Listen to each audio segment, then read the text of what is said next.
네 남편이 쓴 돈 원금에 이자 쳐서 2억. 당장 안 내놓으면 저 방에 있는 이 딸부터 데려갈 거야. 낡은 빌라 거실. 험악한 사내가 잠든 6살 하은이의 방문을 가리키며 으름장을 놓았습니다. 비열한 남편은 이미 2억의 사채 빚만 덩그러니 남긴 채 혼자 살겠다고 도망쳐버린 후였죠. 제발 우리 아이한테만은 손대지 마세요. 윤지는 차가운 바닥에 무릎을 꿇고 싹싹 빌 수밖에 없었습니다. 그날 밤 윤지는 살기 위해 잠든 딸을 들쳐 업고 도망치기 시작했습니다. 하필 밖에는 굵은 비까지 쏟아지고 있었죠. 그런데 세찬 빗속을 뚫고 도망치던 그 길 위에서 피를 흘리며 쓰러져 있는 한 할머니를 발견했습니다. 한시가 급한 상황이었지만 죽어가는 사람을 차마 외면할 수 없었던 윤지. 그녀는 빚쟁이에게 쫓기는 와중에도 마지막 전 재산을 털어 할머니의 목숨을 구해주죠. 그리고는 다시 어둠 속으로 사라졌습니다. 그로부터 한 달 뒤, 목숨을 건진 할머니와 재회하면서 벼랑 끝에 섰던 윤지의 삶은 송두리째 뒤바뀌기 시작하는데요. 차마 외면하지 못했던 그날의 선택은 과연 어떤 결과를 불러왔을까요? 지금부터 그들의 진짜 이야기가 시작됩니다. 사연 시작 전 구독을 눌러주시면 당신의 하루에 따뜻한 기적이 찾아올 거예요. 오늘의 사연 지금 시작합니다. 낡은 빌라 우편함 사이로 하얀 봉투 하나가 비어져 나와 있었습니다.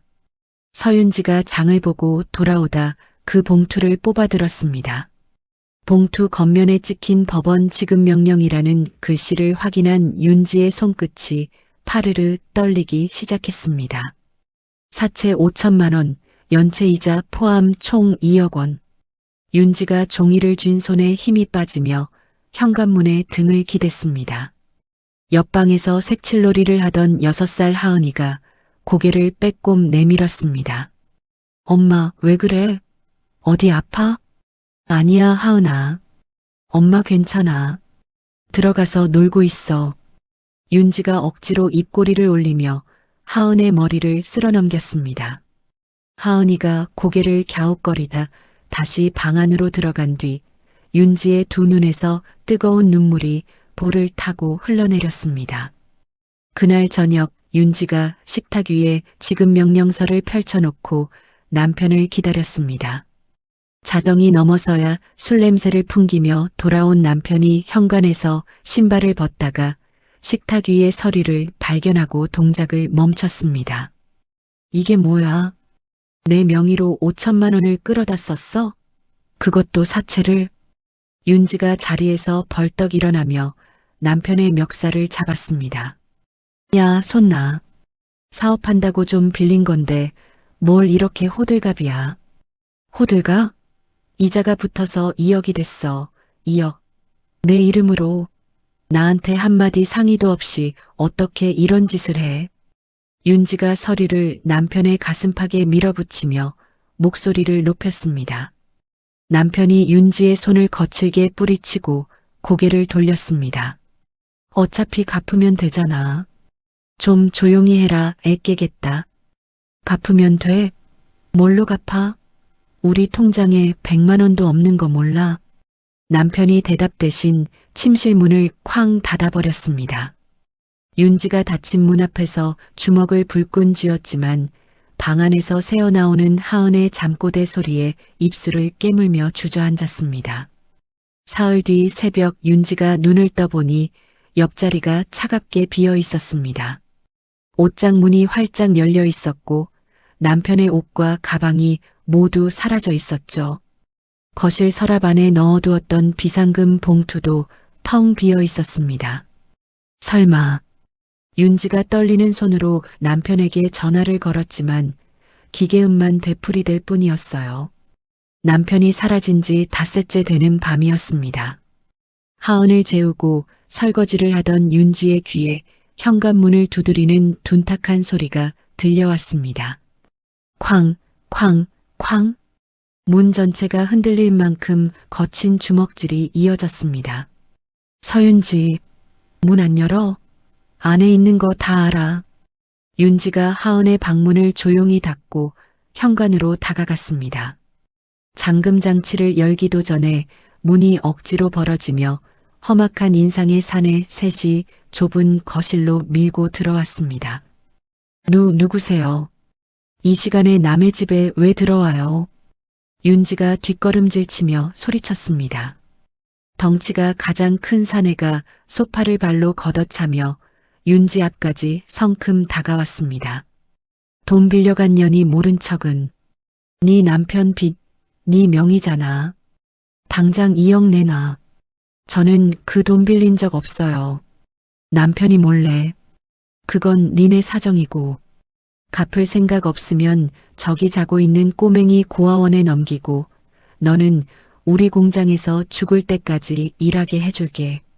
사내가 하은의 방문을 턱짓으로 가리켰어요. 윤지의 얼굴에서 핏기가 싹 빠져 두 무릎이 힘을 잃고 바닥에 주저앉은 윤지가 두 손을 모았습니다. 제발 아이한테는 손대지 마세요. 시간을 주시면 어떻게든. 열흘 안에 2억 못 채우면 그때는 나도 예의 없이 갈 거야. 사내가 식탁 위에 명함 한 장을 톡 던지고 부하들을 이끌고 나갔습니다. 문이 닫히자 윤지가 바닥에 엎드려 소리 없이 어깨를 들썩였습니다. 그때 방문이 열리며 하은이가 울먹이는 얼굴로 나왔어요. 엄마 무서워. 윤지가 하은을 끌어안고 등을 토닥이며 이를 악물었습니다. 괜찮아, 하은아. 엄마가 지켜줄게. 절대 아무 일 없을 거야. 그 밤 사채업자들이 물러간 것을 확인한 윤지가 하은의 옷가지와 자신의 낡은 레시피 수첩을 가방에 쑤셔 넣었습니다. 서랍 구석에 남아있던 마지막 현금 85만 원을 주머니 깊숙이 밀어 넣었습니다. 창밖으로 굵은 비가 내리고 있었습니다. 하은아, 엄마 등에 엎여. 우리 잠깐 나갈 거야. 잠이 덜 깬 하은을 등에 업은 윤지가 우산도 없이 빌라 뒷문을 열고 폭우 속으로 걸어 나갔습니다. 빗물이 순식간에 윤지의 머리카락을 타고 흘러내렸지만 윤지는 뒤돌아보지 않았어요. 가로등 하나 없는 외곽 국도를 1시간 넘게 걸었습니다. 등에 엎인 하은이 윤지의 어깨에 얼굴을 묻고 잠들어 있었어요. 앞이 보이지 않을 만큼 쏟아지는 비 사이로 윤지의 발끝에 무언가 부딪혔습니다. 윤지가 걸음을 멈추고 눈을 크게 떴습니다. 도로 가장자리에 하얀 머리카락에 노인 한 명이 이마에서 피를 흘리며 쓰러져 있었습니다. 윤지가 급히 허리를 숙여 노인의 코 밑에 손을 대보았습니다. 숨이 점점 옅어지고 있었습니다. 할머니, 정신 차리세요. 윤지가 한쪽 손으로 하은을 붙잡은 채 주머니에서 전화기를 꺼냈습니다. 지금 전화를 걸면 위치가 남는다는 것을 윤지도 알고 있었습니다. 손가락이 번호 위에서 멈췄어요.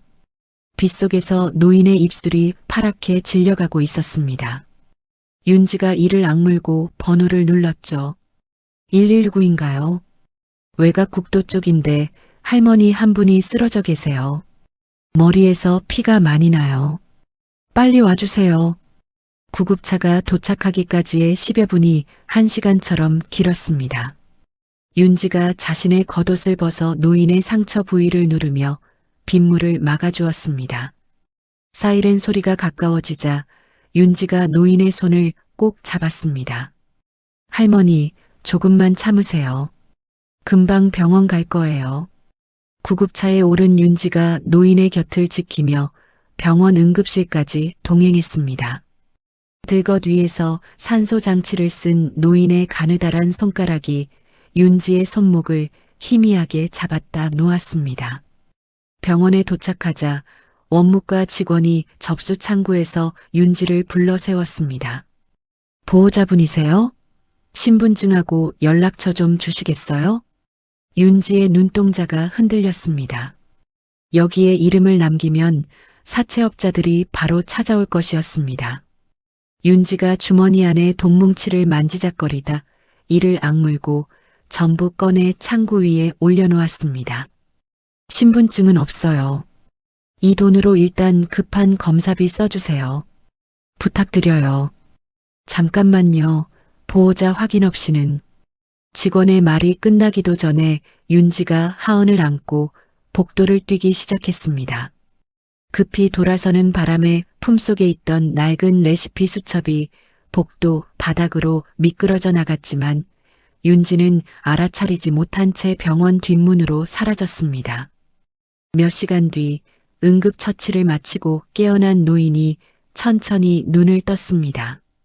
간호사가 침대 옆 탁자 위에 놓인 낡은 수첩 하나를 건넸습니다. 할머니를 데려오신 분이 복도에 떨어뜨린 거예요. 돈만 남기고 가셨어요. 박순덕이 떨리는 손으로 레시피 수첩을 펼쳤습니다. 빽빽한 글씨 사이로 빠듯한 살림살이와 요리 비법들이 빼곡히 적혀 있었죠. 첫 장면 위에 윤지라는 이름 석자가 또렷했습니다. 순덕이 낡은 수첩을 가슴에 꼭 끌어안으며 갈라진 목소리로 중얼거렸어요. 이 사람 반드시 찾아야 해. 한 달이 흘렀습니다. 인적이 드문 지방 소도시의 좁은 골목 안쪽에 허름한 국밥집 하나가 자리 잡고 있었죠. 페인트가 벗겨진 간판 아래로 김이 모락모락 피어오르는 이른 아침, 윤지가 고무장갑을 낀 채 커다란 솥 앞에서 국물을 젓고 있었어요. 윤지 씨, 그릇 15개 더 닦아놔. 점심에 단체 손님 온다니까. 국밥집 주인 아주머니가 홀에서 소리쳤습니다.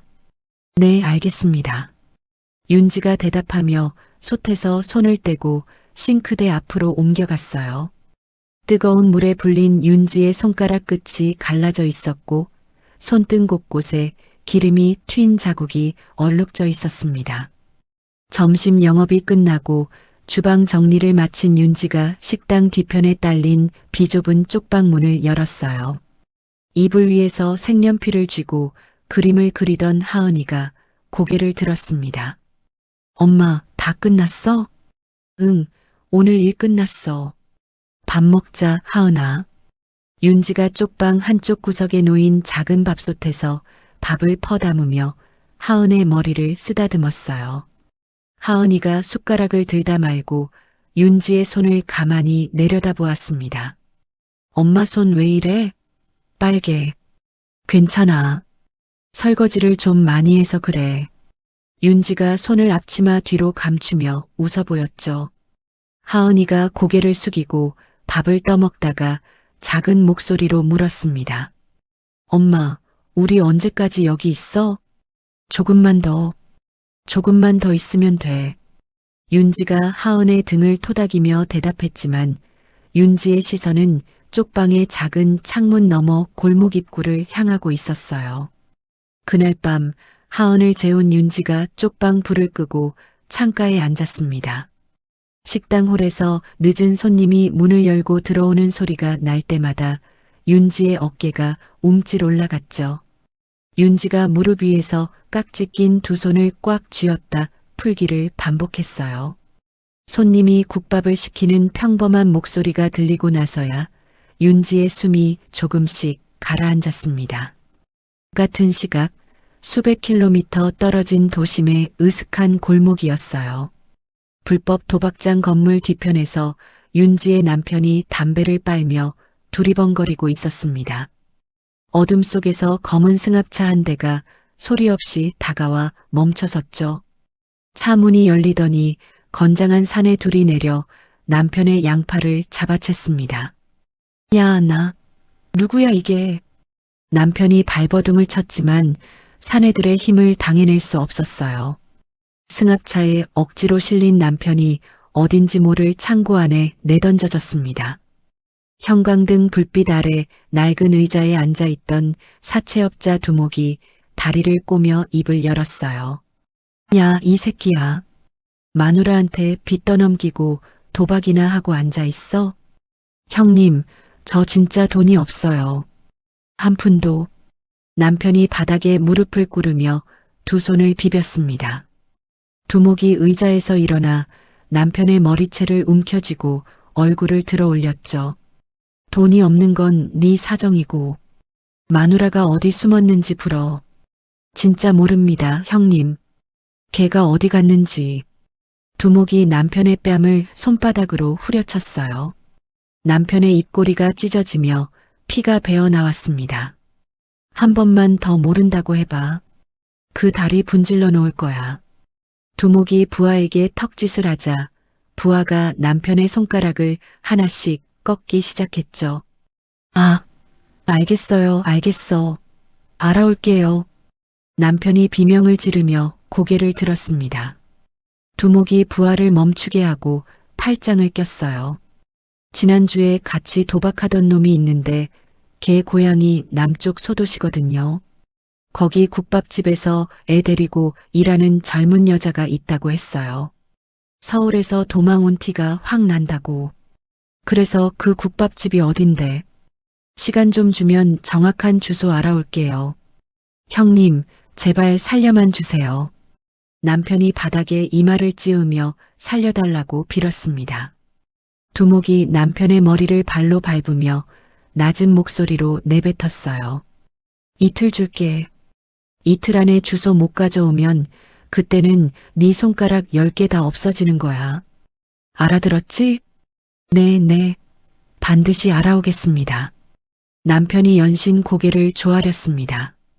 다음 날 오후 국밥집 영업이 막바지에 접어들고 있었어요. 윤지가 마지막 손님의 그릇을 치우며 테이블을 닦고 있었습니다. 하은이가 홀 구석 의자에 앉아 발을 흔들며 그림책을 보고 있었죠. 그때 식당 앞마당에서 타이어가 자갈을 깔아뭉개는 소리가 연달아 들려왔어요. 윤지가 창밖을 보는 순간 얼굴이 하얗게 굳었습니다. 검은 승합차 여러 대가 식당 앞에 나란히 멈춰 서 있었어요. 쾅! 식당 유리문이 안쪽으로 걷어차여 열렸습니다.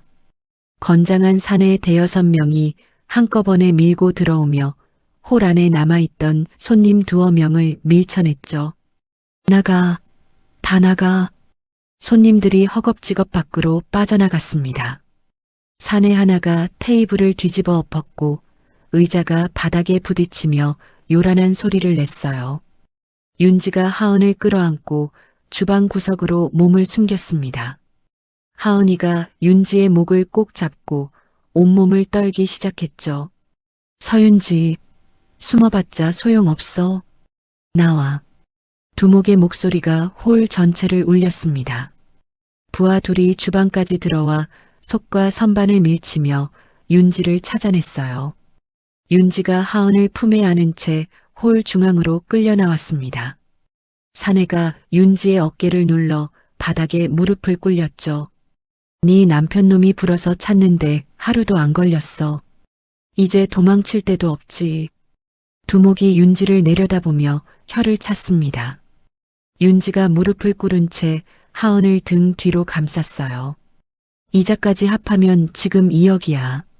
당장 갚을 거야, 말 거야? 그 돈을 어떻게 제발 아이만은. 아이, 지금 내 처지에 아이 걱정할 여유가 있어? 두목이 부하에게 손짓하자 사내 하나가 서류 뭉치를 꺼내 윤지 앞에 펼쳤습니다. 여기 도장 찍어. 평생 일해서 갚겠다는 계약서야. 안 찍으면 저 꼬맹이 보육원에 넘길 거고 너는 우리 밑에서 공짜로 뼈 빠지게 일하게 될 거야. 안 돼요, 제발. 이러시면 안 돼요. 윤지가 두 손을 바닥에 짚으며 애원했어요. 하은이가 공포에 질려 울음을 터뜨렸습니다. 엄마. 두목이 짜증스러운 표정을 지으며 부하에게 고개를 끄덕였죠. 사내가 윤지의 오른손을 붙잡고 엄지손가락에 빨간 인주를 묻혔습니다. 윤지가 손을 빼려고 버둥거렸지만 양옆에서 두 사내가 팔을 꽉 잡고 있었어요. 인주 묻은 엄지가 계약서 위로 끌려가는 바로 그 순간이었습니다. 부르르르. 두목의 양복 주머니에서 거친 진동과 함께 요란한 전화벨이 울려 퍼졌어요. 사내들의 손이 일제히 멈췄습니다. 두목이 혀를 차며 전화기를 꺼내 화면을 확인했죠. 두목이 짜증을 내며 전화를 받았습니다. 아씨, 누구야 지금? 수화기 너머에서 들려오는 목소리에 두목의 얼굴이 하얗게 질려갔어요. 윤지를 결박하고 있던 두 손이 스르르 풀렸습니다. 두목이 그 자리에 털썩 무릎을 꿇었죠. 네, 알겠습니다. 예, 회장님. 전화를 끄는 두목이 사시나무 떨듯 몸을 떨며 부하들을 향해 소리쳤어요. 다 손놔. 당장 그 여자한테서 물러나. 형님, 갑자기 왜 이러? 닥치고 물러나라고 했잖아. 부하들이 어리둥절한 표정으로 윤지에게서 손을 떼고 뒤로 물러섰습니다. 윤지가 풀려난 손으로 하은을 끌어안았어요. 하은이가 윤지의 품속에서 여전히 온몸을 부들부들 떨고 있었죠. 그때 식당 밖 좁은 골목에서 엔진 소리가 연이어 울려 퍼졌습니다. 최고급 대형 세단 10여 대가 국밥집을 빈틈없이 에워싸며 정차했어요. 차량 문이 일제히 열리더니 정장 차림의 사람들과 건장한 경호원 수십 명이 쏟아져 나왔습니다. 경호원들이 식당 안으로 진입하여 사채업자들을 순식간에 둘러쌌죠. 부하들이 주먹을 쥐어보았지만 2배가 넘는 숫자에 눌려 꼼짝도 하지 못했어요. 두목은 이미 고개를 숙인 채 바닥만 내려다보고 있었습니다. 식당 앞에 멈춘 세단 중 가장 크고 화려한 차의 문이 열렸어요. 수행원들의 호의를 받으며 한 노부인이 천천히 걸어 나왔습니다. 허리를 곧게 세우고 한 걸음 한 걸음 힘있게 내딛는 70대 여성이었죠. 박순덕이었습니다. 한 달 전 폭우 속 도로변에서 피를 흘리며 쓰러져 있던 바로 그 노인이었어요. 순덕이 식당 안으로 들어서며 바닥에 웅크린 윤지와 하은을 발견했습니다. 순덕의 눈이 크게 떨렸죠. 순덕이 빠른 걸음으로 윤지에게 다가가 두 팔로 윤지의 어깨를 잡고 부축해 일으켰어요. 괜찮아? 어디 다친 데 없어? 순덕이 윤지의 얼굴과 팔을 살피며 물었습니다. 윤지가 순덕의 얼굴을 올려다보며 눈을 크게 떴어요. 할머니, 그때 그 할머니. 그래, 나야. 내가 살려준 그 할머니. 순덕이 윤지의 손을 꼭 잡았습니다. 윤지의 눈에서 참았던 눈물이 한꺼번에 쏟아져 내렸어요. 순덕이 윤지의 등을 몇 번 토닥여준 뒤 몸을 돌렸습니다. 바닥에 무릎을 꿇고 있는 두목 앞으로 걸어간 순덕이 수행원에게서 서류 뭉치를 건네받았죠. 고개 들어. 두목이 고개를 들자 순덕이 서류 뭉치로 두목의 뺨을 내리쳤어요. 찰싹 하는 소리가 조용해진 식당 안에 크게 울렸습니다. 내 밑에 있는 그 불법 대부업체, 내가 방금 통째로 사들였다. 알고 있지? 두목이 입술을 바르르 떨며 고개를 끄덕였어요. 그러니까 지금부터 내 회사는 내 거야. 네가 이 사람한테 했던 짓, 불법 이자에 협박에 강제 계약까지. 이게 사람이 할 짓이야? 순덕이 두목의 앞에 서류를 펼쳐 보이며 낮고 단단한 목소리로 말했습니다. 회장님, 잘못했습니다. 살려주십시오. 두목이 이마를 바닥에 찌으며 빌었어요. 순덕이 두목을 차갑게 내려다보다가 경호원들에게 고개를 돌렸습니다. 이것들 전부 밖에 대기하고 있는 경찰에 넘겨. 경호원들이 사채업자들의 팔을 비틀어 하나씩 식당 밖으로 끌고 나갔죠. 두목이 끌려가면서도 연신 고개를 조아리며 살려달라고 외쳤지만 순덕은 거들떠보지도 않았습니다. 식당 안이 조용해지자 순덕이 다시 윤지에게로 돌아왔어요. 윤지가 하은을 안은 채 여전히 다리에 힘이 풀려 서 있지 못하고 있었습니다. 순덕이 윤지의 팔을 잡아 의자에 앉히며 입을 열었죠. 그날 밤 빗속에서 피 흘리고 쓰러져 있는 나를 내가 살렸어. 가진 돈 전부 병원에 맡기고 이름도 안 남기고 사라졌지. 윤지가 고개를 숙이며 입술을 깨물었어요. 저는 그냥 지나칠 수가 없었어요. 그 돈이 너한테 얼마나 큰 돈이었는지 나는 다 알아. 내 레시피 수첩을 봤거든. 순덕이 수행원에게 손짓하자 수행원이 낯익은 낡은 수첩 하나를 가져왔습니다. 윤지가 그 수첩을 보는 순간 두 눈이 크게 떨렸어요. 제 레시피 수첩. 병원 복도에 떨어져 있던 걸 간호사가 주워뒀더구나.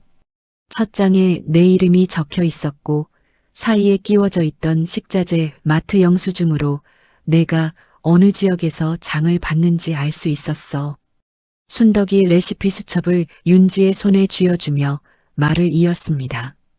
한 달 동안 사람을 풀어서 너를 찾았어. 나를 살려준 은인한테 이 빚을 꼭 갚아야 했으니까. 순덕이 동행한 수석 변호사에게 고개를 끄덕였어요. 변호사가 서류 가방에서 봉투 2개를 꺼내 윤지 앞에 놓았습니다. 서윤지 씨 명의로 되어 있던 2억 원의 채무가 전액 갚아진 증명서입니다.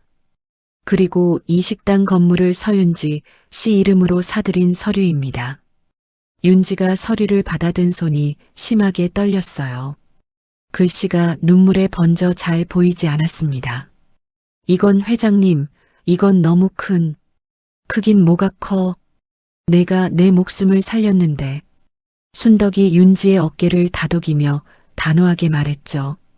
그때 윤지의 품에 안겨있던 하은이가 순덕을 올려다보았습니다. 하은의 눈가에 아직 마르지 않은 눈물 자국이 남아 있었어요. 순덕이 허리를 숙여 하은의 눈높이에 맞추었습니다. 겁났지? 이제 괜찮아. 아무도 너희 엄마 못 괴롭혀. 하은이가 순덕의 얼굴을 한참 바라보다가 고개를 끄덕였어요. 순덕이 자리에서 일어나 윤지의 손을 잡아 이끌었습니다. 가자. 오늘부터 너희는 안전한 곳에서 지내게 해줄게. 식당 밖에는 순덕의 세단이 문을 열고 기다리고 있었어요. 윤지가 하은을 안고 차에 오르며 엉망이 된 국밥집을 한번 돌아보았습니다. 순덕이 윤지의 등을 가볍게 밀며 말했죠. 뒤는 돌아보지 마. 이제 앞만 봐.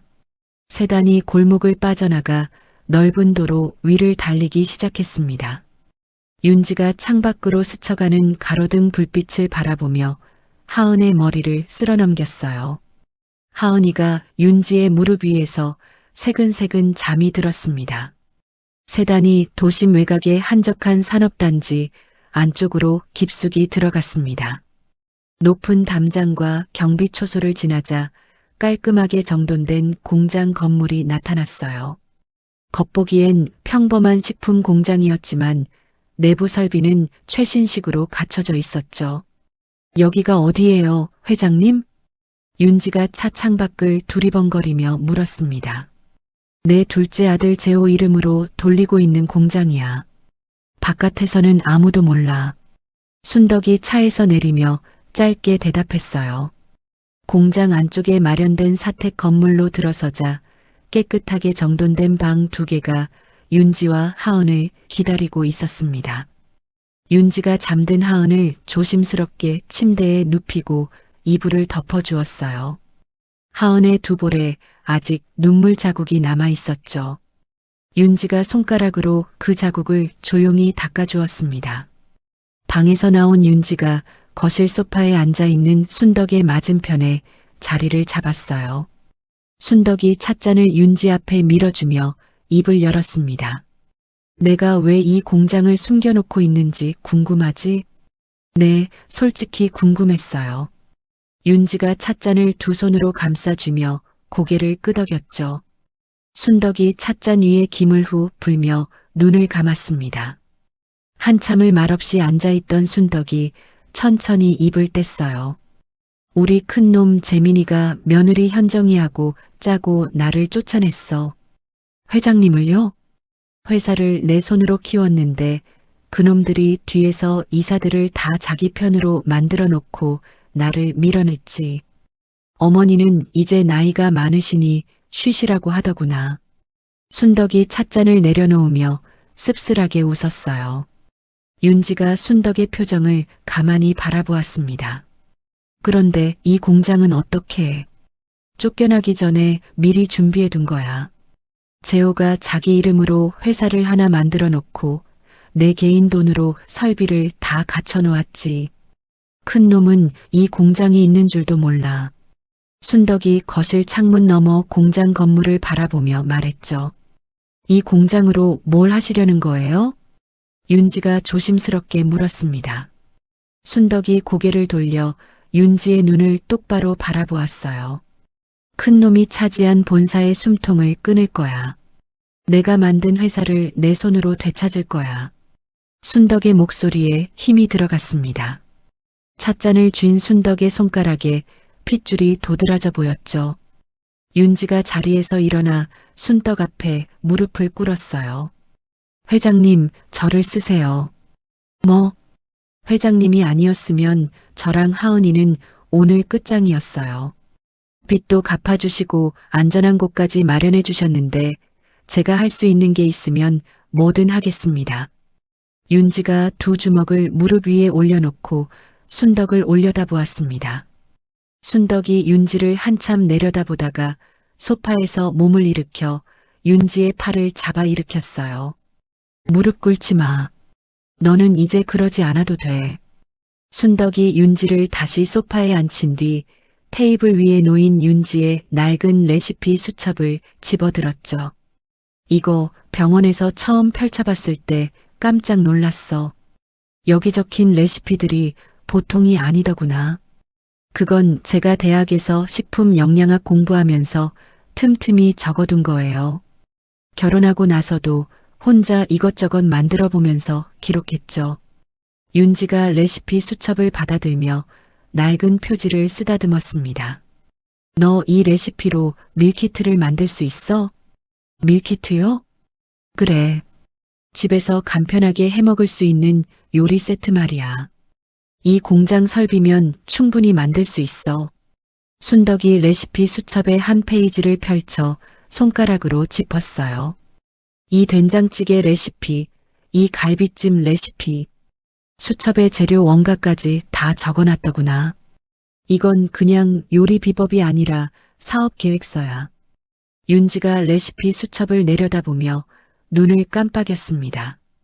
매일 밤 부엌 구석에서 혼자 끄적이던 그 기록들이 사업 계획서라니 윤지 스스로도 생각해 본 적 없는 말이었어요. 내일부터 이 공장 신메뉴 개발 팀장을 맡아줘. 내 레시피로 본사가 절대 못 따라올 물건을 만들어 보자. 순덕이 윤지의 어깨를 가볍게 두드리며 말했죠. 저한테 그런 큰 자리를. 큰 자리가 아니야. 내가 할 수 있는 일이야. 나는 레시피 수첩을 보고 그걸 알았어. 순덕이 단호하게 말했습니다. 윤지가 레시피 수첩을 가슴에 꼭 안으며 고개를 깊이 숙였어요. 최선을 다하겠습니다, 회장님. 다음 날 아침 윤지가 흰 위생복을 입고 공장 안개발실로 들어섰습니다. 스테인리스 조리대 위에 신선한 식재료들이 가지런히 놓여 있었어요. 윤지가 낡은 레시피 수첩을 펼쳐 조리대 한쪽에 세워놓고 소매를 걷어붙였죠. 그때 개발실 문이 열리며 40대 초반의 남자가 들어왔습니다. 단정한 셔츠에 부드러운 인상을 한 사람이었어요. 서윤지 씨 맞죠? 박재호입니다. 어머니한테 많이 들었습니다. 재호가 윤지에게 가볍게 고개를 숙이며 인사했습니다. 아, 네. 안녕하세요. 윤지가 손을 앞치마에 닦으며 어색하게 인사를 받았어요. 어머니를 살려주셔서 정말 감사합니다. 덕분에 저희 가족이 어머니를 다시 모실 수 있게 됐습니다. 재호가 진심이 담긴 목소리로 말했죠. 저는 당연한 일을 한 것뿐인데요. 당연한 일이 아닙니다. 그 상황에서 그렇게 할 수 있는 사람은 많지 않아요. 재호가 조리대 위의 식재료들을 둘러보며 말을 이었습니다. 하나 알려드릴 게 있는데 큰형 재민이가 본사 사정이 안 좋아서 사활을 걸고 홈쇼핑 독점 계약을 따내려고 준비하고 있습니다. 홈쇼핑 계약이요? 네. 전국에서 가장 큰 홈쇼핑 업체에서 식품 분야 독점 납품 업체를 뽑는 건데 맛으로만 평가하는 심사를 한다고 합니다. 어느 회사 제품인지 가리고 맛만 보고 결정하는 거죠. 재호가 윤지의 레시피 수첩을 가리키며 눈을 반짝였어요. 윤지 씨 레시피라면 충분히 승산이 있다고 생각합니다. 우리 이름으로 참가해 보시겠습니까? 윤지가 수첩을 내려다보았습니다. 빼곡한 글씨 사이로 밤마다 부엌에서 홀로 만들어 보았던 수백 가지 요리의 기록이 빽빽하게 들어차 있었죠. 윤지가 고개를 들어 재호를 바라보며 입을 열었어요. 해보겠습니다. 홈쇼핑 심사를 한 달 앞두고 윤지의 하루가 달라졌습니다. 새벽 5시면 개발실 불이 켜졌고 윤지가 레시피 수첩을 펼쳐놓은 채 조리대 앞에 서 있었어요. 이 된장은 짠맛이 너무 앞서. 콩 비율을 좀 더 올려봐야겠어. 윤지가 혼잣말을 하며 냄비 속 국물을 떠서 맛보았습니다. 입안에서 한참을 굴린 뒤 고개를 가로저었죠. 싱크대 옆에는 이미 실패한 시제품 용기 수십 개가 쌓여 있었어요. 밤 11시가 넘어서야 개발실 불이 꺼졌습니다. 사택으로 돌아온 윤지가 조용히 문을 열고 들어서자 하은이가 이불 위에 앉아 눈을 비비고 있었어요. 엄마, 또 늦었어. 미안, 하은아. 엄마가 요즘 만들어야 할 게 많아서. 윤지가 하은의 옆에 누우며 이마에 입술을 가져다 대었습니다. 엄마가 만드는 거 맛있어? 응, 맛있게 만들려고 노력하고 있어. 나도 먹어볼 수 있어? 물론이지. 다 만들면 하은이가 제일 먼저 먹어보는 거야. 하은이가 윤지의 팔에 얼굴을 묻으며 웃었어요. 윤지가 하은의 등을 토닥이다 아이가 잠든 뒤에도 한참 동안 천장을 바라보았습니다. 심사 이틀 전 개발실에 순덕이 찾아왔어요. 조리대 위에 완성된 밀키트 3종류가 나란히 놓여 있었습니다. 다 됐어? 순덕이 의자에 앉으며 물었죠. 네, 회장님. 마지막 맛 조절까지 끝냈어요. 한번 드셔보시겠어요? 윤지가 된장찌개 밀키트를 뜯어 냄비에 부었습니다. 불 위에 올려놓자 구수한 냄새가 개발실 안에 가득 퍼졌어요. 순덕이 숟가락으로 국물을 떠서 입에 넣었습니다. 한 모금을 삼킨 순덕의 손이 멈췄어요. 이거 입에 안 맞으세요? 윤지가 순덕의 표정을 살피며 조심스럽게 물었죠. 아니, 옛날에 우리 어머니가 끓여주시던 된장찌개 맛이 나. 순덕이 숟가락을 내려놓으며 말했습니다. 순덕의 눈시울이 붉어져 있었어요. 어머니가 부엌에서 된장 풀던 뒷모습이 갑자기 떠올라. 이 맛이야. 이런 맛을 요즘 세상에 누가 내. 순덕이 손등으로 눈가를 훔치며 고개를 돌렸죠. 윤지가 아무 말 없이 순덕의 앞에 밥 한 그릇을 퍼놓았습니다. 갈비찜도 드셔보세요. 순덕이 갈비찜 한 점을 집어 입에 넣더니 고개를 끄덕였어요. 이건 돼. 이거면 이길 수 있어. 심사 당일 서울의 대형 홈쇼핑 본사 건물 지하 시식장이었습니다. 기다란 테이블 위에 번호만 적힌 흰 접시들이 줄지어 놓여 있었어요. 어느 회사 제품인지 알 수 없도록 포장과 상표를 모두 벗겨낸 상태였죠. 심사위원 12명이 자리에 앉아 하나씩 맛을 보기 시작했습니다. 시식장 밖 대기실에서 윤지가 두 손을 꼭 맞잡고 앉아 있었어요. 옆에 앉은 재호가 윤지에게 물 한 잔을 건넸습니다. 긴장되시죠? 솔직히 다리에 힘이 없어요. 윤지가 떨리는 웃음을 지으며 물잔을 받았죠. 저는 윤지 씨 음식 맛보고 확신했습니다. 본사 제품은 공장에서 찍어내는 맛이고 윤지 씨 밀키트는 집에서 엄마가 해준 밥 맛이에요. 심사위원들도 그 차이를 모를 리 없습니다. 재호가 차분한 목소리로 말했어요. 윤지가 고개를 숙이며 레시피 수첩을 꺼내 무릎 위에 올려놓았습니다. 손때가 묻어 거무스름해진 표지를 손가락으로 쓸었죠. 1시간이 지났어요. 시식장 문이 열리며 진행 요원이 대기실로 나왔습니다. 결과가 나왔습니다. 참가 업체 대표분들은 안으로 들어와 주세요. 윤지가 자리에서 일어서며 재호를 바라보았어요. 재호가 고개를 끄덕여 보였습니다. 시식장 안 스크린에 심사 결과가 띄워져 있었죠. 심사위원장이 마이크를 잡고 입을 열었습니다. 만장일치입니다. 7번 제품이 맛, 영양, 가격 모든 부분에서 압도적인 평가를 받았습니다. 7번 제품 출품사는 어디입니까? 재호가 손을 들었어요. 저희입니다. 시식장 안이 웅성거렸습니다. 본사 측에서 나온 직원 둘이 서로 얼굴을 마주보며 굳어졌죠. 윤지가 두 손으로 입을 가리며 눈을 질끈 감았어요. 어깨가 미세하게 떨리고 있었습니다. 그날 저녁 사택 거실에서 순덕이 전화를 끊으며 손뼉을 쳤습니다. 홈쇼핑 측에서 정식 계약서를 보내왔어. 독점이야, 독점. 재호가 자리에서 일어나며 주먹을 불끈 쥐었어요. 해냈습니다, 어머니. 내가 한 게 아니야. 윤지가 한 거지. 순덕이 부엌에서 하은과 함께 나오는 윤지를 바라보았죠. 윤지야. 네, 회장님. 고맙다. 순덕이 짧게 말했습니다. 윤지가 입술을 꽉 깨물며 고개를 숙였어요. 하은이가 윤지의 다리를 잡고 올려다보았죠. 엄마, 왜 울어? 안 울어. 엄마 안 울어. 윤지가 웃으며 하은의 볼을 손가락으로 꼬집었습니다. 홈쇼핑 방송 첫날 윤지의 밀키트가 화면에 뜨자마자 주문 전화가 쏟아지기 시작했어요. 방송 시작 1시간 만에 준비한 물량이 전부 팔려나갔습니다. 공장 직원들이 풀가동으로 밀키트를 쏟아냈지만 주문을 따라잡을 수가 없었죠. 그 주 금요일 순덕이 공장 전 직원을 식당에 모았어요. 성과급 지급을 알리자 환호성이 터져 나왔습니다. 순덕이 직원들 앞에서 윤지를 불러 세웠죠.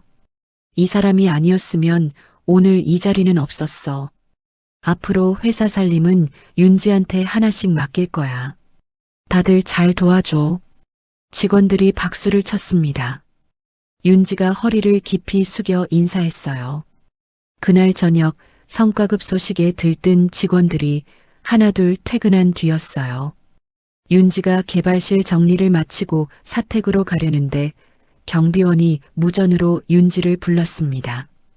팀장님, 정문에 남자분이 한 분 계신데요. 팀장님 남편이라고 하시는데. 윤지의 발이 멈췄어요. 심장이 쿵 내려앉았지만 윤지는 숨을 한번 크게 내쉬고 정문 쪽으로 걸어갔습니다. 철조망 너머에 남편이 서 있었어요.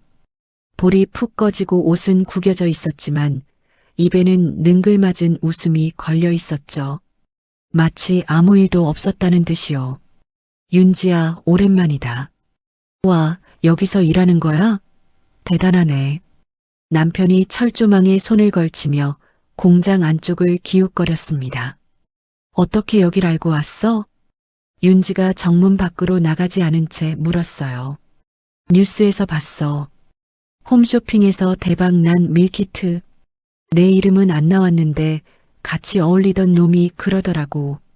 소도시에서 애 데리고 일하던 여자가 식품회사에 들어가서 크게 성공했다고. 찾는데 오래 안 걸렸어. 남편이 주머니에서 구겨진 신문 기사를 꺼내 철조망 사이로 밀어 넣었어요. 윤지의 밀키트 성공 기사가 실린 경제면이었습니다. 나 요즘 진짜 힘들어. 깔 데도 없고 돈도 없고 좀만 도와줘. 우리가 남이야? 3천만 원만 빌려주면 이번엔 진짜 제대로 사업할 수 있어. 윤지의 주먹이 꽉 쥐어졌어요. 1년 전 그 밤이 눈앞에 펼쳐졌습니다. 2억 빚을 남기고 사라진 새벽, 사채업자에게 자신의 위치를 팔아넘긴 전화, 하은이가 공포에 질려 울던 목소리. 줄 돈 없어. 야, 그러지 마. 내가 잘못한 건 아는데 부부끼리. 부부? 2억 빚을 내 이름으로 떠넘기고 도망친 게 부부야? 사채쟁이들한테 내 위치를 팔아서 하은이가 잡혀갈 뻔했는데. 그게 가족이야? 윤지의 목소리가 떨리지 않았어요. 1년 전 바닥에 무릎 꿇고 빌던 그때의 윤지가 아니었습니다. 다음에 연락할 일 있으면 변호사를 통해서 해. 직접 찾아오지 마. 윤지가 몸을 돌렸어요. 남편이 철조망을 붙잡고 소리쳤습니다. 아, 서윤지, 내가 이렇게까지 굽신거리는데 이래? 진짜 이럴 거야? 윤지가 뒤돌아보지 않고 사택 건물 안으로 들어갔습니다. 정문 앞에 혼자 남겨진 남편의 얼굴이 일그러졌어요. 능글맞던 웃음은 사라지고 이를 악문 표정만 남았습니다. 좋아. 두고 보자. 남편이 음침한 목소리로 속삭이며 어둠 속으로 사라졌습니다. 같은 시각 서울 본사 대표이사실에서 재민이 책상을 주먹으로 내리쳤습니다. 모니터 화면에는 홈쇼핑 입찰 탈락 통보가 떠 있었어요. 이게 말이 돼. 어디서 튀어나온 업체야. 재민이 의자를 뒤로 밀치며 벌떡 일어났죠. 옆에 서 있던 현정이 팔짱을 낀 채 모니터를 들여다보았습니다. 업체 이름 좀 봐. 이거 재호 이름으로 된 회사잖아. 뭐? 재호? 재민이 현정의 손가락이 가리키는 화면을 확인하더니 얼굴이 벌겋게 달아올랐어요. 그러면 어머니가 뒤에 있다는 거잖아. 현정이 입꼬리를 올리며 재민의 말을 끊었습니다. 흥분하지 마. 입찰에서 이긴 제품을 누가 만들었는지부터 알아내. 현정이 비서를 불러 낮은 목소리로 지시했어요. 그 회사에서 일하는 사람들 다 뒤져. 특히 최근에 새로 들어온 사람 위주로. 조용히 해. 비서가 고개를 숙이고 대표이사실을 나가려는데 현정이 다시 불러 세웠습니다. 잠깐. 재민 씨, 어제 연락 온 거 있잖아. 그 여자 남편이라는 사람. 재민이 모니터에서 눈을 떼며 고개를 돌렸어요. 전 남편이라는 놈이 돈에 환장해서 자기 마누라 정보를 팔겠다고 연락해 왔어. 회사 뒤에 누가 있는지도 안다고 하더라고. 그 인간을 믿을 수 있어? 믿을 필요 없지. 이용만 하면 돼. 현정이 입꼬리를 올렸습니다. 만나봐. 쓸만한 정보가 있으면 써먹고 다 짜내면 버리면 되지. 재민이 고개를 끄덕였어요. 비서가 문 밖으로 나간 뒤 현정이 창밖을 바라보며 나직하게 중얼거렸습니다. 자기 마누라까지 파는 남자라. 세상에 이런 쓰레기도 있네. 윤지가 모르는 사이 그녀의 뒤에서 어두운 그림자들이 하나로 모이고 있었습니다. 신제품의 대성공으로 회사가 안정을 되찾은 지 석 달이 지났습니다. 민족의 대명절 추석이 다가왔어요. 순덕의 자택 부엌에서 윤지가 앞치마를 두르고 칼을 움직이고 있었습니다. 재호가 소고기 덩어리를 들고 들어오며 물었어요. 윤지 씨, 이건 어디에 쓰는 겁니까? 갈비찜이요. 조리대 위에 올려놓아 주세요. 거실에서는 순덕이 하은에게 분홍색 한복을 입혀주고 있었죠. 하은이가 제자리에서 한 바퀴 돌며 치마를 펄럭였어요. 할머니 예뻐? 예쁘지. 우리 하은이가 세상에서 제일 예뻐. 하은이가 순덕의 품에 안기며 두 팔로 목을 감쌌습니다. 할머니, 나 할머니 좋아. 순덕이 하은의 등을 쓰다듬다 고개를 돌려 손등으로 눈가를 훔쳤어요. 넓은 식탁 위에 갈비찜, 잡채, 동태전, 나물, 된장찌개가 하나씩 올라갔습니다. 네 사람이 둘러앉아 숟가락을 들었죠. 순덕이 된장찌개를 한 모금 떠넣더니 숟가락을 멈추었어요. 이 맛이야. 우리 어머니가 끓여주시던 그 맛.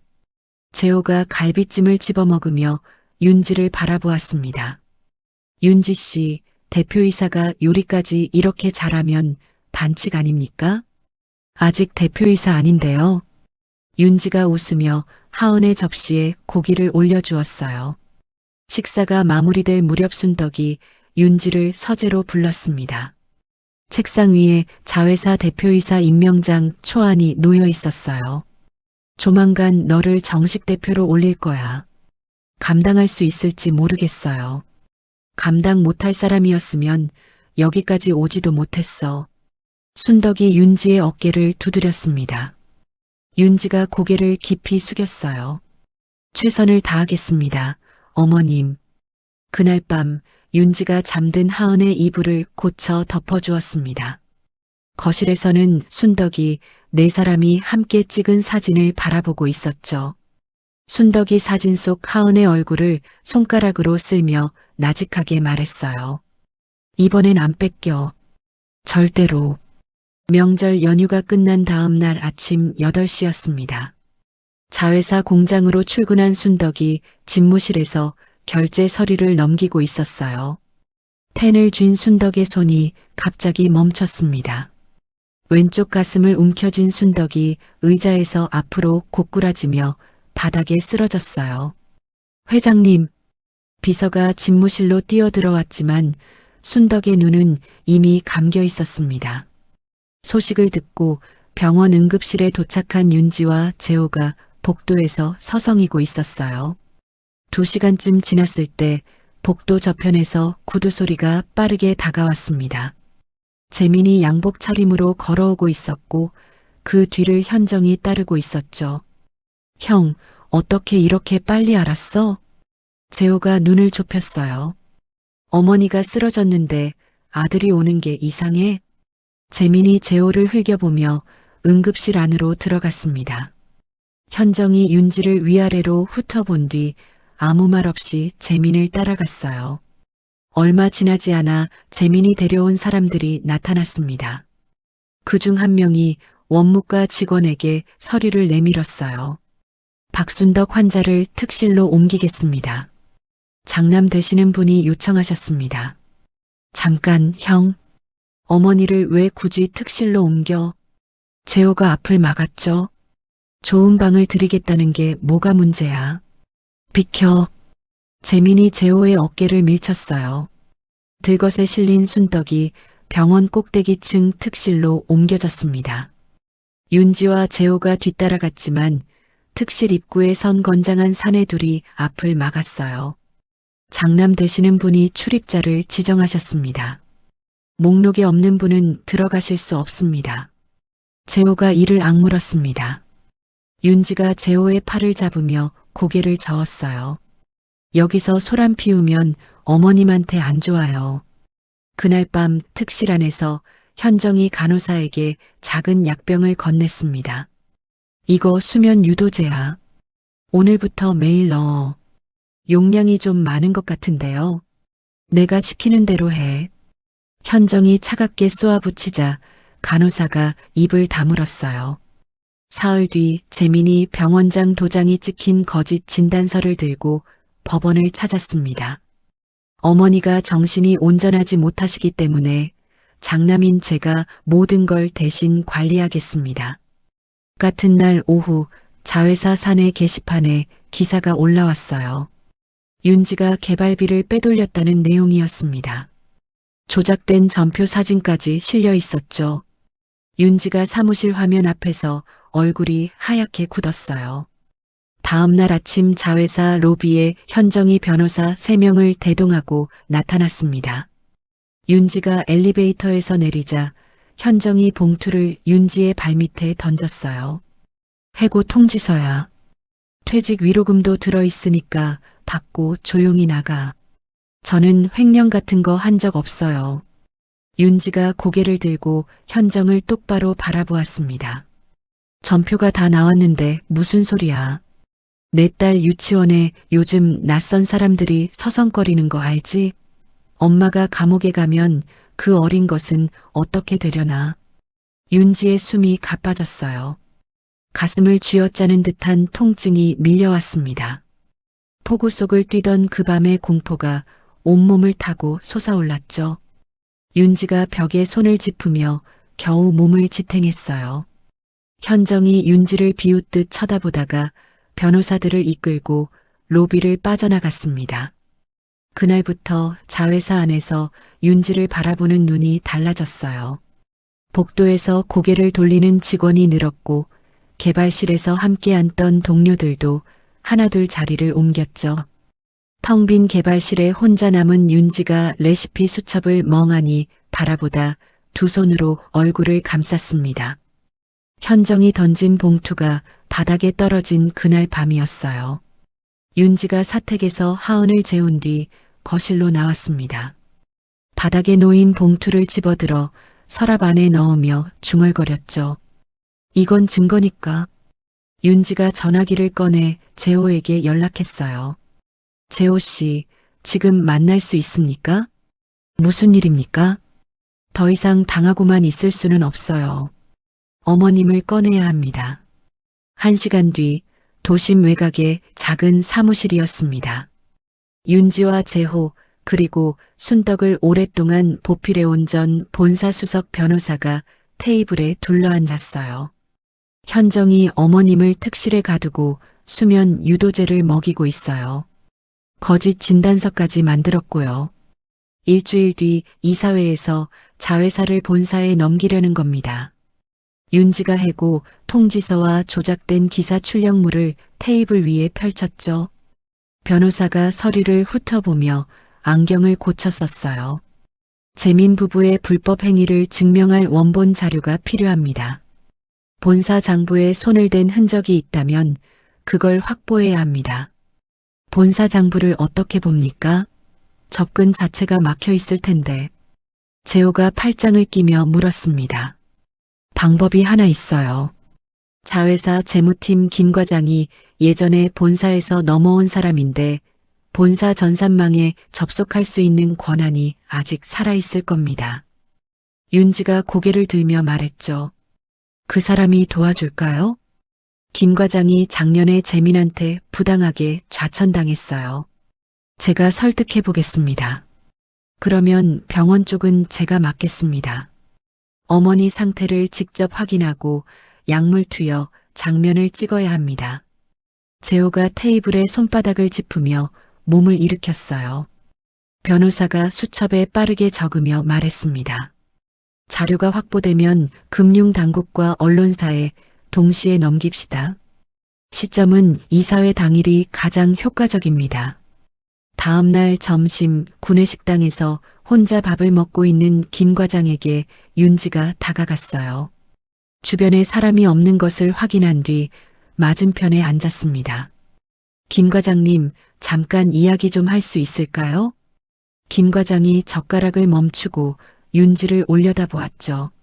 서 팀장님, 요즘 분위기가 안 좋은데 저한테 오셔도 괜찮겠습니까? 과장님도 아시잖아요.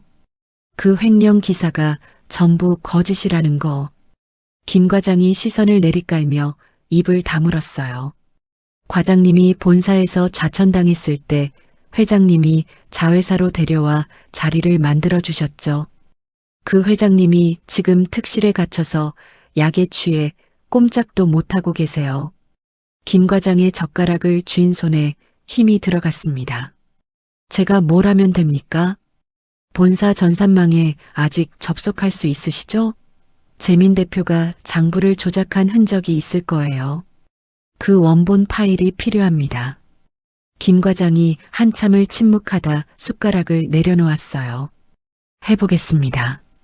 그날 밤 김 과장이 자회사 사무실에서 본사 전산망에 접속했습니다. 윤지가 옆에 앉아 화면을 함께 들여다보았어요. 수십 개의 파일 사이에서 윤지의 눈이 번뜩였죠. 이거요. 이 안에 실제 장부하고 보고용 장부가 따로 있어요. 숫자가 완전히 달라요. 가짜 회사 이름으로 돈을 빼돌린 내역까지 다 있네요. 김 과장이 파일을 복사하며 혀를 찼습니다. 같은 시각 병원이었어요. 의료 폐기물 수거 업체 작업복을 입은 재호가 캡모자를 눌러 쓴 채 병원 후문으로 들어섰습니다. 폐기물 수거함을 들고 복도를 지나 엘리베이터에 올라탔죠.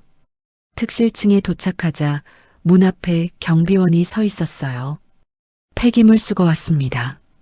경비원이 수거함을 흘깃보더니 고개를 끄덕이며 비켜섰습니다. 재호가 특실 문을 밀고 안으로 들어갔어요. 침대 위에 순덕이 누워 있었습니다. 눈이 반쯤 감긴 채 입술이 바싹 말라 있었어요. 얼굴이 몰라볼 정도로 수척해져 있었죠. 재호가 순덕의 손을 잡았습니다. 손가락이 미세하게 움직였지만 눈을 뜨지 못했어요. 어머니. 재호가 이를 악물고 안주머니에서 소형 카메라를 꺼냈습니다. 침대 옆 탁자 위에 약병과 투약 기록지를 촬영했어요.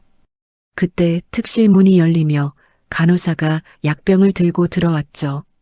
재호가 수거함 뒤로 몸을 숨기며 카메라 각도를 맞췄습니다. 간호사가 수액줄에 약물을 주입하는 장면이 고스란히 찍혔어요. 간호사가 나간 뒤 재호가 순덕의 이마를 손등으로 쓸며 속삭였습니다. 어머니, 조금만 참으세요. 반드시 꺼내드리겠습니다. 이사회 사흘 전 외곽 사무실에 세 사람이 다시 모였어요.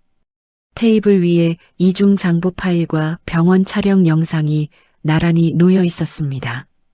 자료는 충분합니다. 이사회 당일 오전에 금융당국과 언론사에 동시에 보냅시다. 변호사가 서류를 정리하며 말했죠. 병원에서 어머니를 빼내는 건 이사회 시작 직전에 맞추겠습니다. 의료진은 이미 섭외해 두었습니다. 재호가 전화기를 확인하며 대답했어요. 이사회 당일 아침이었습니다.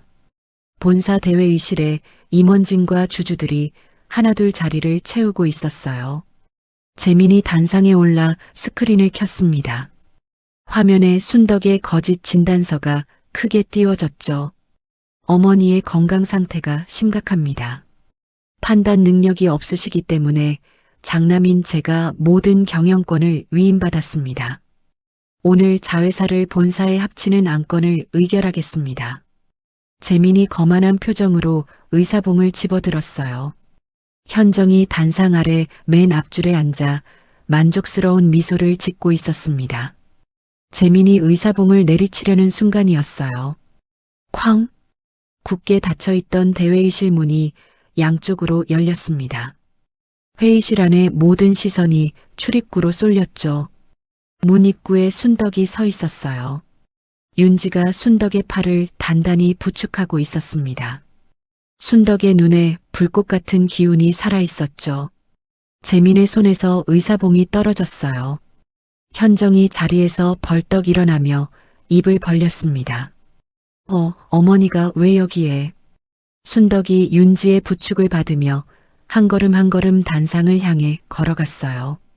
순덕이 단상 앞에 멈춰서서 재민을 올려다보았습니다. 재민의 얼굴이 하얗게 질려 있었어요. 어머니. 몸이 안 좋으신데 왜 여기까지? 닥쳐. 순덕의 한마디에 재민이 입을 다물었습니다. 회의실 안이 숨소리조차 들리지 않을 만큼 조용해졌어요. 순덕이 윤지의 팔을 놓고 단상 위로 올라갔습니다. 재민이 한 발 뒤로 물러섰죠. 순덕이 마이크를 잡고 회의실을 둘러보며 입을 열었어요. 여기 있는 사람들 다 들어. 내 아들 재민이가 나를 병원에 가두고 잠도 못 자게 약을 먹였어. 내가 정신이 나갔다고 거짓 진단서까지 만들어서 내 재산을 빼앗으려고 했지. 웅성거리는 소리가 회의실 전체로 퍼졌습니다. 어머니, 그건 오해예요. 저는 어머니 건강을 위해서. 재민이 두 손을 내저으며 말했어요. 오해? 그럼 이것도 오해야? 순덕이 턱짓을 하자 윤지가 단상 위로 걸어 올라갔습니다. 윤지가 서류 뭉치를 들어 이사진의 책상 위에 한 부씩 놓기 시작했어요. 이건 재민 대표가 지난 5년간 장부를 이중으로 만들어 돈을 빼돌린 내역입니다. 가짜 회사를 세워서 수백억 원을 빼돌렸어요. 윤지가 또렷한 목소리로 말했죠. 임원들이 서류를 펼쳐들고 술렁이기 시작했습니다. 그리고 이건 현정 씨가 병원장한테 전화해서 어머님을 가두라고 지시한 녹음 파일입니다. 윤지가 테이블 위에 놓인 노트북의 재생 버튼을 눌렀어요. 병원장님, 시어머니가 절대 밖으로 못 나가게 해주세요. 약 용량 더 올려도 되니까. 현정의 목소리가 회의실 스피커를 통해 울려 퍼졌습니다. 현정이 자리에서 벌떡 일어나 소리쳤어요. 이건 조작이야. 저런 전화 한 적 없어. 조작인지 아닌지는 본인이 제일 잘 알겠죠. 윤지가 현정을 똑바로 바라보며 말했습니다. 현정의 입술이 파르르 떨렸어요. 순덕이 마이크를 다시 잡았습니다. 재민이와 현정이가 회사 돈을 빼돌리고 나를 가둔 일을 이사회 안건으로 올린다. 찬성하는 사람 손들어. 임원들의 손이 하나둘 올라갔어요. 반대하는 사람은 단 한 명도 없었습니다. 그때 회의실 뒷문이 열리며 수사관들이 줄지어 들어왔어요. 박재민 씨, 김현정 씨, 회사 돈을 빼돌린 혐의로 긴급 체포합니다. 수사관이 재민의 팔을 잡았습니다. 재민이 손을 뿌리치며 발버둥 쳤어요. 이게 무슨 짓이야? 나는 이 회사 대표라고. 대표는 무슨? 오늘부로 넌 해임이야. 순덕이 재민을 차갑게 내려다보며 말했죠. 현정이 수사관의 손을 뿌리치려 했지만 곧 수갑이 채워졌어요. 시어머니, 이러시면 안 돼요. 저는 아무 잘못이 없어? 약 먹여서 잠재우고 내 회사를 통째로 삼키려고 한 게 잘못이 아니야? 순덕이 현정 앞에 서서 낮고 단단한 목소리로 말했습니다. 현정이 고개를 떨궜어요. 수사관들이 재민과 현정을 회의실 밖으로 끌고 나갔습니다. 회의실이 다시 조용해진 뒤 순덕이 마이크를 잡았어요. 재민이한테 붙어서 같이 장부를 만진 임원들도 전원 해임한다. 빼돌린 돈은 한 푼도 남김없이 회사로 돌려받을 거야. 임원진 사이에서 고개를 숙이는 사람이 여럿 보였습니다. 순덕이 윤지를 바라보았어요. 윤지야, 올라와. 윤지가 순덕의 옆에 섰습니다. 이 사람이 아니었으면 오늘 이 자리는 없었어. 회사가 무너지는 걸 막아준 사람이야. 오늘부터 서윤지를 자회사 대표이사로 임명한다. 내가 만든 밀키트로 내가 키운 회사야. 당연히 내가 이끌어야지. 박수가 터져 나왔어요. 윤지가 허리를 깊이 숙여 인사했습니다. 고개를 든 윤지의 눈가가 젖어 있었죠. 한 달이 지났습니다. 자회사 대표이사 집무실에서 윤지가 결제 서류를 넘기고 있었어요. 마지막 서류에 서명을 마치고 의자에 등을 기댄 윤지의 얼굴에 편안한 미소가 번졌습니다. 그때 집무실 문을 노크하는 소리가 들렸어요. 수석 변호사가 봉투 하나를 들고 들어왔습니다. 이혼 최종 확정 서류입니다. 양육권은 윤지 씨에게, 재산 분할은 해당 사항 없음. 상대방이 더 이상 이의를 제기하지 않았습니다. 윤지가 봉투를 받아들었습니다. 안에 들어있는 서류를 한 장 한 장 넘겨보다가 마지막 페이지에서 손을 멈추었어요. 남편의 서명이 삐뚤삐뚤한 글씨로 적혀 있었습니다. 그리고 하나 더 알려드릴 게 있습니다. 전 남편 되시는 분이 재민 측에 윤지 씨 정보를 넘긴 건도 수사 과정에서 전부 드러났습니다. 공범으로 입건되었다고 합니다. 윤지가 서류를 봉투에 다시 넣으며 창밖을 바라보았어요.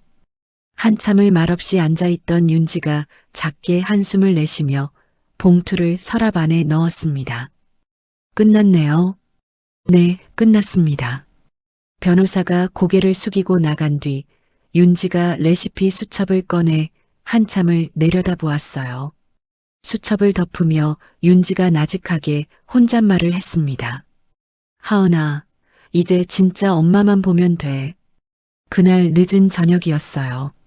순덕의 오래된 아파트 거실 식탁에 네 사람이 둘러앉았습니다. 윤지가 정장을 벗고 앞치마를 두른 채 부엌에서 그릇을 날랐어요.